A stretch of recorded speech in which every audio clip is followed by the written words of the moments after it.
Deputy Mulligan tuned Thornton's chatter out. He didn't think riders were particularly useful people, and a huge manhunt for one struck him as idiotic. Certainly not worth the missed opportunity for coffee.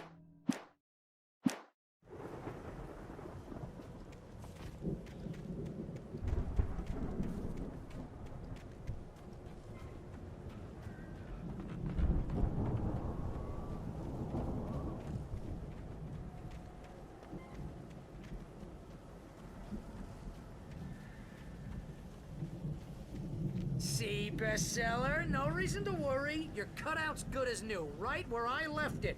I'll come back for it once we have the place secured. Yeah, that's been my biggest worry all this time. We need to get this thing moved out of the way. This is as far as I got before they ambushed me.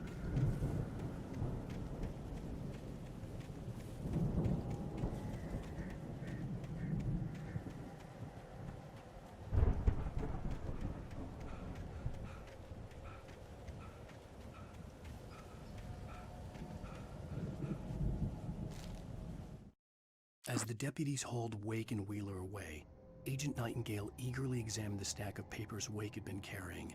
It was incomplete, a collection of random pages, but there was enough. He saw his own name.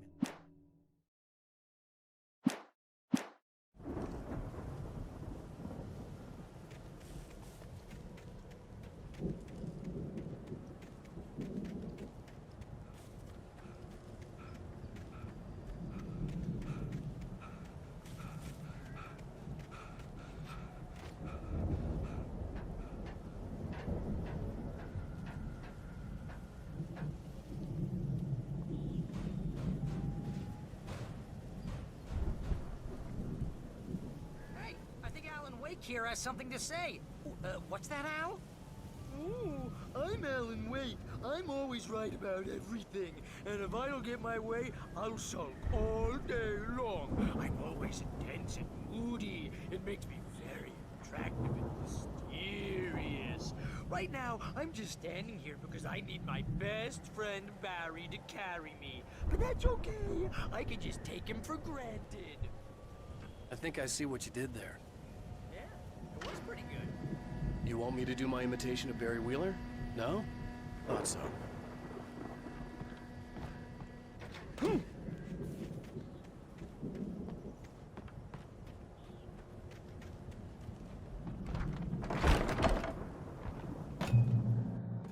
Wow! You look at that thing, Al! They really went all out with this Viking crap, didn't they? Look at all this stuff! They must have done okay for themselves. Sleep. We all spend a third of our night dreams in springs. its soft embrace, somewhere Brings back between memories. fantasy and Hey, oblivion. remember when I got you that gig? But Your dreams first have a real way of writing forcing job. What got you themselves into started? waking life, Was this one of your vice episodes? versa. In Night Springs.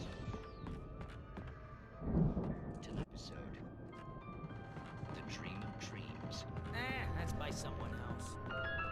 We join Mr. Jones as he explores the endless dreamscape, only to be brought to a sudden stop by a decidedly mundane situation.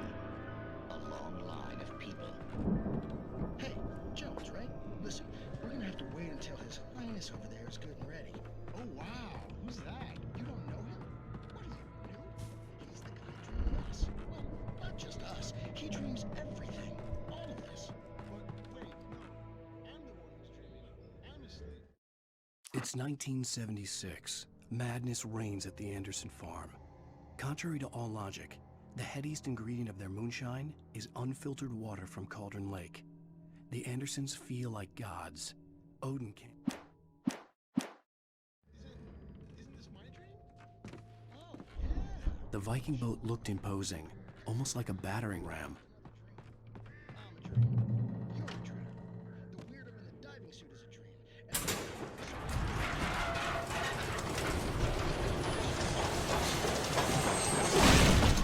Oh, good going, Al! that's the guy who dreamed.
Those geezers had quite a production going on.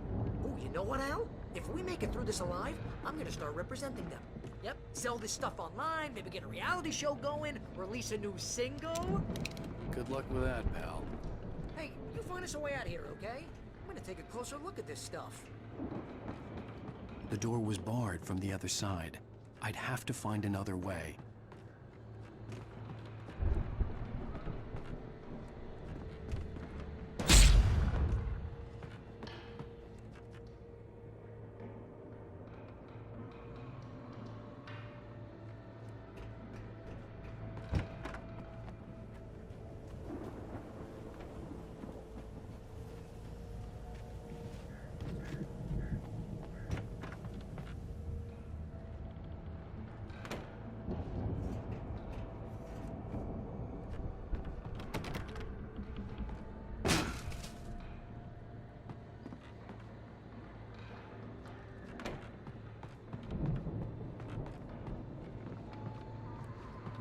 Be careful, Al!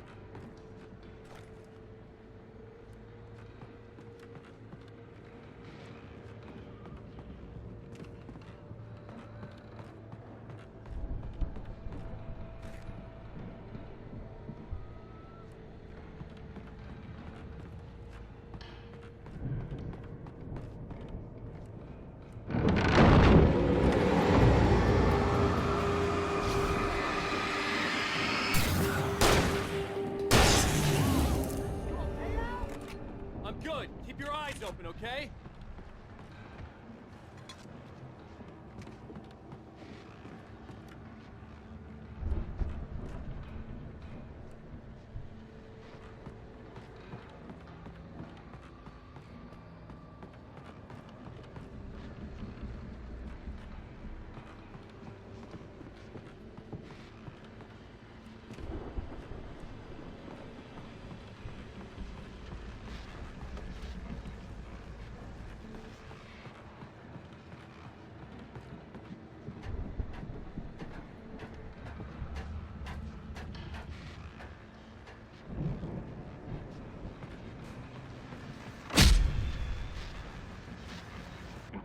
As you regular listeners know, I tend to work through the night, but I'm not the only one.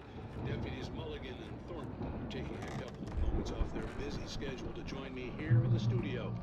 Boys, how busy are you now? Deerfest is almost here, isn't it? I bet that keeps you at business.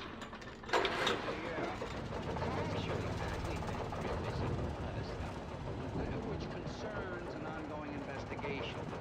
Can't talk about that. I wasn't gonna say anything. I could see the building that had to be the Andersons' home on the other side of the field. It wasn't far now. I wasn't worried about trusting the ramblings of two burned-out geriatric wrecks. They had the goods.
that you out there, buddy?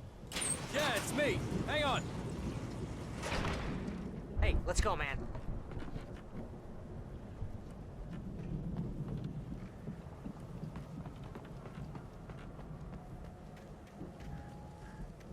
I think we're gonna have to work together to open this gate, Al. Looks pretty heavy. Ah!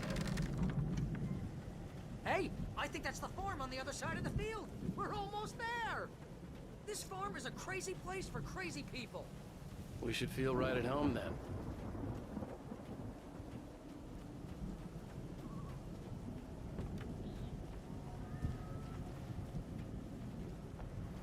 Come on, one more gate. Let's do this. Ah!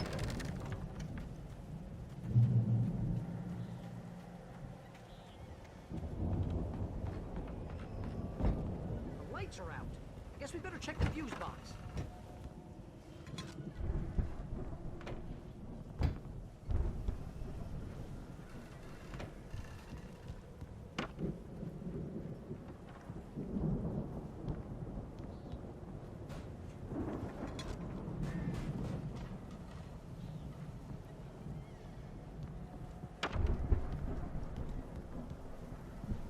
The power downstairs was out, but I was sure I could fix that at the fuse box.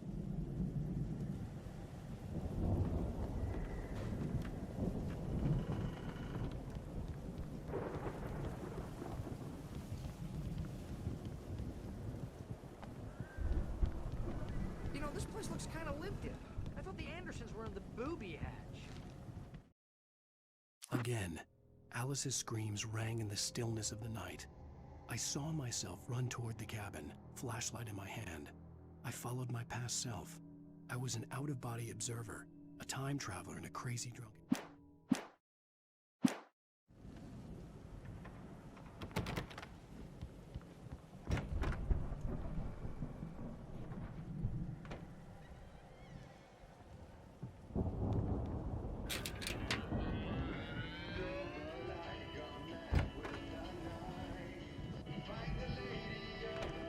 Hear that, Al? Music? Of course, we need to find where it's coming from. That's the message the Andersons talked about. That's the whole reason we're here. Lady of the Light? Oh, that's gotta be what's-her-face, the crazy lamp lady from the town. Cynthia Weaver. Right. Must be.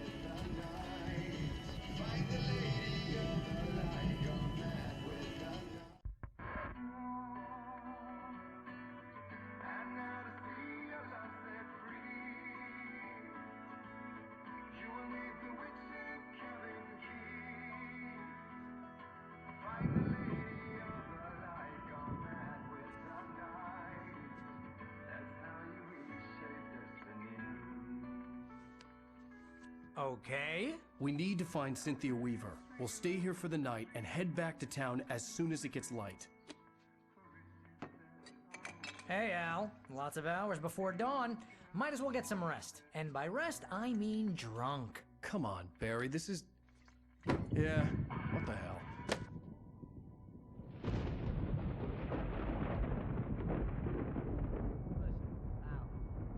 I'm sorry about this. No, seriously, because I know we don't get along, but we're gonna find her, right? And even though you're a crazy bastard, I'm gonna stick by you, no matter what, ever, Al. Sure, like a brother. I'm a writer, goddammit. Correct. If I just wanted to, I could write 10 books a year. And they'd be the best books that year. No, you couldn't. That's right, I couldn't. But I could, because I'm a writer. What? What do they put in this stuff? I feel like my brain is coming out of my nose. I'm gonna get the recipe off those coots and be a booze millionaire. I just miss her, Barry. I just want her here with me. I know, Al. I know. It's gonna be okay. We're gonna make it okay.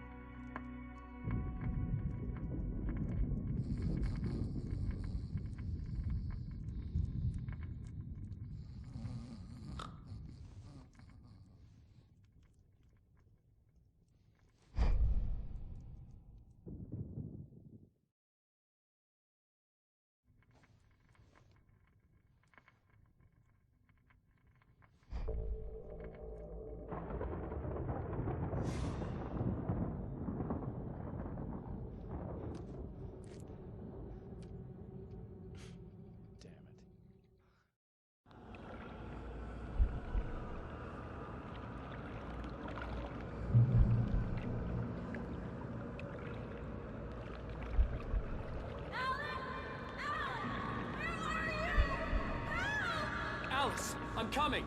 It's all right! I'm coming! It was a crazy, drunken dream, and yet it was more than that. It was the truth, a suppressed memory unearthed by the Andersons' moonshine. I was there, an out-of-body observer. This was the night Alice and I had arrived at Bright Falls, the night Alice had disappeared. I had a chance to find out what had happened. I remembered being surprised to see the cabin dark. Alice would have never turned the lights off.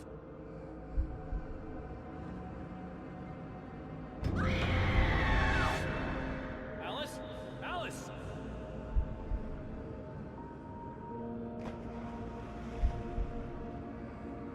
I remembered thinking I caught a glimpse of her form underwater, sinking into the darkness. Diving after her was the last vague memory I had of that night. After that, the next thing I could remember was waking up behind the wheel of the crashed car and finding the first pages of the manuscript.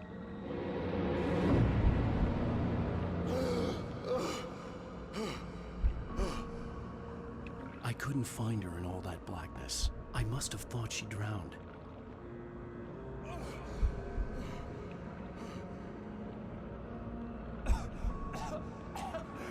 Alice! Jagger had Alice, Alice! and so she had me. Alice!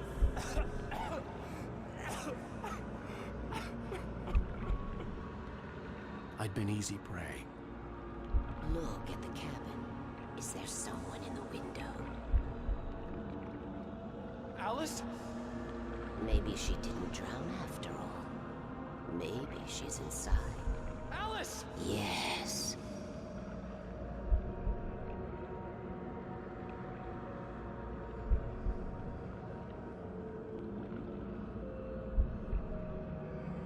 The dark presence had touched me. She had dug her nails into my brain and used me, made me her puppet.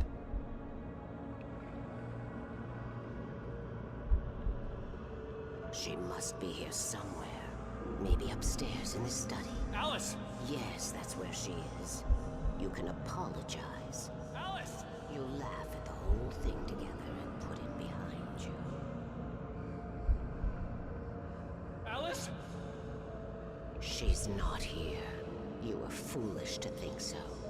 No, she's dead. She drowned.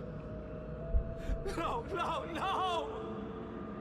It's your fault your wife is dead. You are guilty. All she wanted was to help you right. You killed her. Oh, hush. There's still hope. Cauldron Lake is a special place.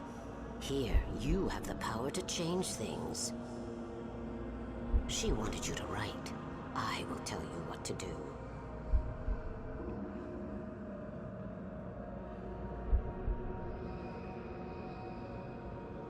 You can write her back. The story will come true, and all will be well again. She had Alice, and the manuscript was the ransom for her.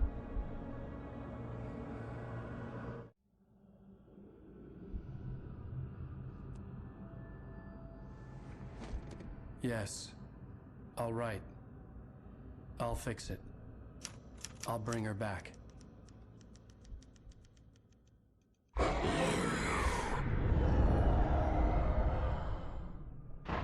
No. I wrote it. I remembered it all now. In the dark, I'd written for days, a week, almost a complete manuscript of a novel entitled Departure. Jagger had been my editor, whispering in my ear, making sure that the unfolding story would make her more and more powerful. I thought I was saving Alice. Even with the cobwebs she put in my head, some part of me had been aware enough to write my escape into the story, to bring a light into the cabin to release me before I could finish, to interrupt the horror story before the ending, where darkness consumed everything and everyone. Zane was weak and far away, but I had written him into the story, and his light had been enough to set me free. It isn't here now. I'm here because it was written. I brought the light to set you free. You must hurry. It will know I'm here. It will be back soon. It stole the skin of my barber a long time ago. She looks so old.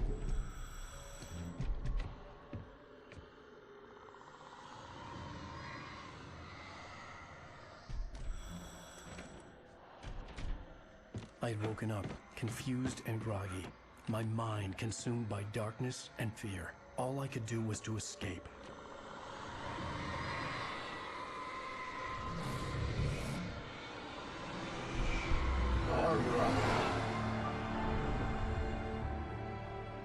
The week spent in the cabin had taken its toll.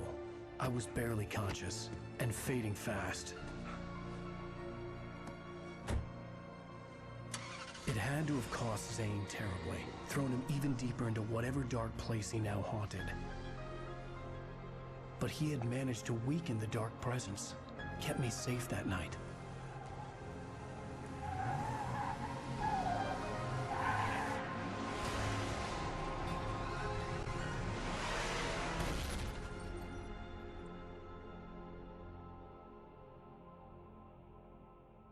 I wrote it. It's my fault. That's right, James Joyce. It's your fault, and you're gonna pay for it.